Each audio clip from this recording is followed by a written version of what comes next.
Welcome to Audiobook 365 Stories. Her name was Estella Marie. She had bright eyes, a pale, serious face, and a tall, slim body. These were the only beautiful things about Estella Keed. Everything else, her clothes, home, and belongings, was very simple. She lived with her grandfather, who was known to be rich but was very stingy. He lived in a big, old house with small, covered windows on Mercer's Lane. He sold old and valuable things.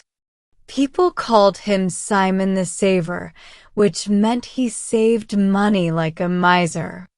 Estella was the only child of his son, who was a talented musician. Her father traveled with a group of performers and married a Spanish woman from the group. When her parents died, her father left her to her grandfather. He asked Simon to forget their past problems and take care of his little girl. Estella got her name from her Spanish mother, but in her grandfather's house, they called her Molly as part of her discipline. Simon Keed took care of Estella in his own way. He gave her food, clothes, and a place to live. He sent her to a simple school for a few years and later to Miss Melford's school to finish her studies. But he did not do much more for her. She did not have nice clothes like the other girls.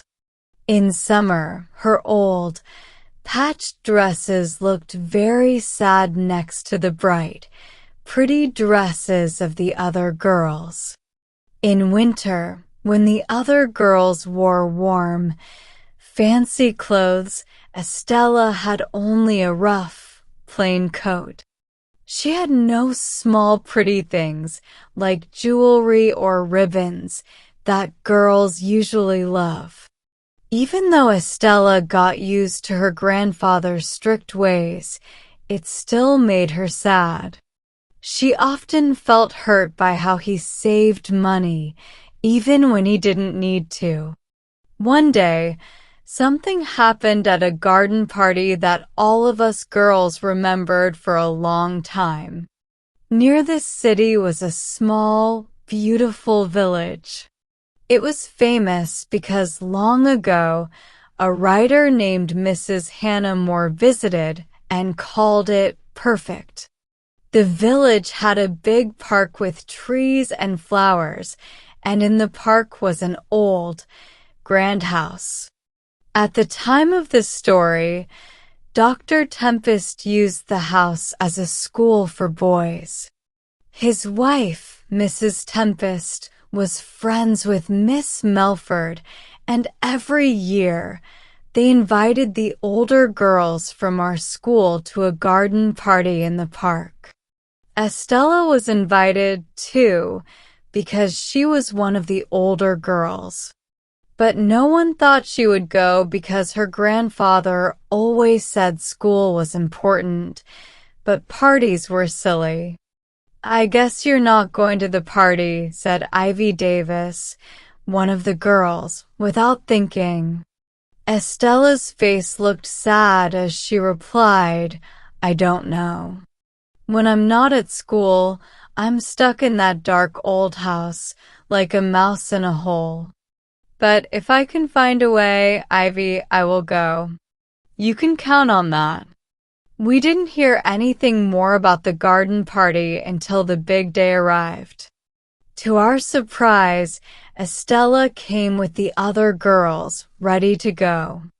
"Look, Gloria, look," Ivy whispered loudly as we walked through the hall. "Stella's actually here, and she looks nice. How did she manage it?" "Be quiet," I whispered back, but I was also surprised by how Estella looked. Her skirt, made of faded purple and white muslin, wasn't new, but it was good material and still pretty. The same could be said for her cream-colored blouse. What amazed us were her hat, necklace, and shoes. Her hat was made of burnt straw, with a wide brim and a low crown.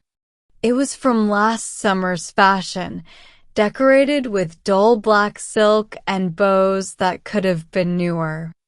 But in front of the hat was a brooch made of pale pink coral and gold. It was beautiful and didn't seem to match the rest of her outfit. Around her neck was a gold and coral necklace, and her small, worn shoes had coral and gold buckles. She wore a matching coral set, and we all wondered how she got it. Even Miss Melford was surprised and impressed. She gently touched the necklace and said, "Very pretty, my dear. Your grandfather must have given you this set. How kind of him." Estella's face turned red as she replied, "He didn't give it to me, ma'am." And that was the end of the conversation. Miss Melford and I thought that maybe Mr. Keede had lent the jewelry to Estella for the day. It probably came from his collection of antiques. The garden party was wonderful, one of those bright and happy days you never forget. Peacocks walked proudly on the terrace and made us laugh when they spread their tails. We ate strawberries and cream under the elm trees, played games on the grass, and rested in cool rooms that smelled of potpourri when we got tired. I think Estella enjoyed the day as much as the rest of us, but on the way home, she became quiet and sad. Ivy noticed and said it was no surprise. After all, we were leaving the fairy tale party, and Estella would return to her usual life, like Cinderella after the ball. The next day, school ended for the holidays, and I went to spend the vacation with my uncle and aunt. When I returned, some students were missing, including Estella. I didn't ask Miss Melford why she was gone, but one morning in autumn, I saw Estella in Mercer's Lane. She looked shabby in her old dress and worn-out hat. I asked if she had been sick. "Oh no," she replied. "I'm just very bored. I never go anywhere or see anyone. How can I not feel this way? I'm only Molly now. No one calls me Estella, my beautiful mother's name." She paused, then said, "I want to learn to use a typewriter or something and live in a big city. But Grandpa says I have to wait, and then he'll think about it. I hate this horrible lane," she added with a burst of anger. I looked down the long, old-fashioned street with its houses that had pointed roofs. In the distance, birds flew around the old church tower. "It's such a beautiful place," I said. "It makes you think about history and stories from the past." "I'm tired of the past," Estella said. "Everything at home is old. The jewels were worn by women who are now dead. The china and other old things stood in empty houses. Everything is from people who are gone. Even the house is old. All the rooms feel old. I want to live in a new house." "Maybe you just need a change," I said. "Why don't you come back to school?" She shook her head and looked away. Her eyes went up to the church tower, and then she said quickly, "I have to go now. Gloria, I'm needed at home." Not long after this, on a cold December evening, Miss Melford spoke to us during our recreation time. "Young ladies," she said, "you will be happy to hear that your old schoolmate, Estella Keed, is returning tomorrow." The next day, Estella came back, but she was so different from the girl we remembered. She wore a beautiful and proper royal blue outfit, and she looked lovely and cheerful. Her natural beauty shone through now that she had the right clothes to match. It felt as if her whole world had changed into something brighter and better. Because I had been kind to her when she was upset, Estella stayed close to me. One day during recess, she told me the reason she had been taken out of school for a time. "Gloria," she said, "Grandfather didn't give me permission to go to the garden party. I didn't even ask him because I knew he would say no. But I really wanted to go. So, I convinced Mrs. Mansfield, the housekeeper, to help me. She fixed one of my mother's old dresses for me to wear. But I couldn't go without the coral set. You know I didn't have any jewelry to wear. I had always wanted that coral set. I saw it many times in the shop and wished for it. But I knew it wouldn't be given to me or even lent for the party." Then it seemed like luck was on my side. Estella began. "On the day of the party, my grandfather had to go to London to deal with some antiques.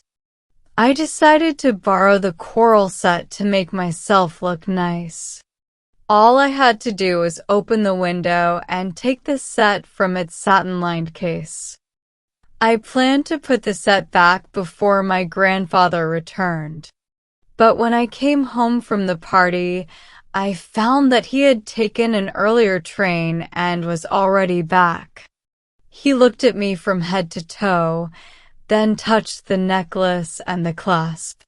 His voice was stern when he asked where I had been. I couldn't speak at first, but then I told him the truth. "Grandfather," I said, "I went to Dr. Tempest's garden party with the senior girls from Miss Melford's.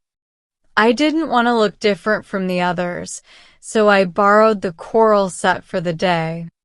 I didn't damage it at all." As I spoke, I felt dizzy. Even the cheese on the supper table seemed to move up and down. At last, my grandfather spoke. "Take off the set and give it to me," he said. I handed the jewelry to him with shaking hands. Then he said I would not return to school. "Go to your room," he added, "and I don't want to hear about this again. I fear you like pretty things as much as your mother did. You know the rest." I didn't go back to Miss Melford's school. I wouldn't be here now if not for Dr. Saunders. Soon after the garden party, my grandfather became ill and Dr. Saunders came to take care of him. I think he felt sorry for me and spoke to my grandfather. One day, my grandfather called me to his bedside. He told me he didn't think he had many years left. He said all he wanted was to make sure I could live a good life after he was gone. He admitted that he had saved too much in the past, but explained it was so I wouldn't face hardships in the future. His voice was soft and kind, something I had never heard from him before. It made me cry, and I rested my head on his pillow. He held my hand, and the silence between us felt full of hope. After that, I took care of him. He liked having me near. When he started to feel better, he told me he wanted me to go back to school and make the most of my education. He even said he would give me an allowance for clothes. He hoped I would use it wisely to prove I could manage what he might leave for me. I stayed in school until you left. Gloria, Estella finished. The last time you saw me here, I was wearing the coral set. My grandfather gave it back to me as a sign that we had made peace. All that I have is yours, he said to me, with tears in his eyes. His hands shook when he gave me the set, even more than mine did when I gave it back to him.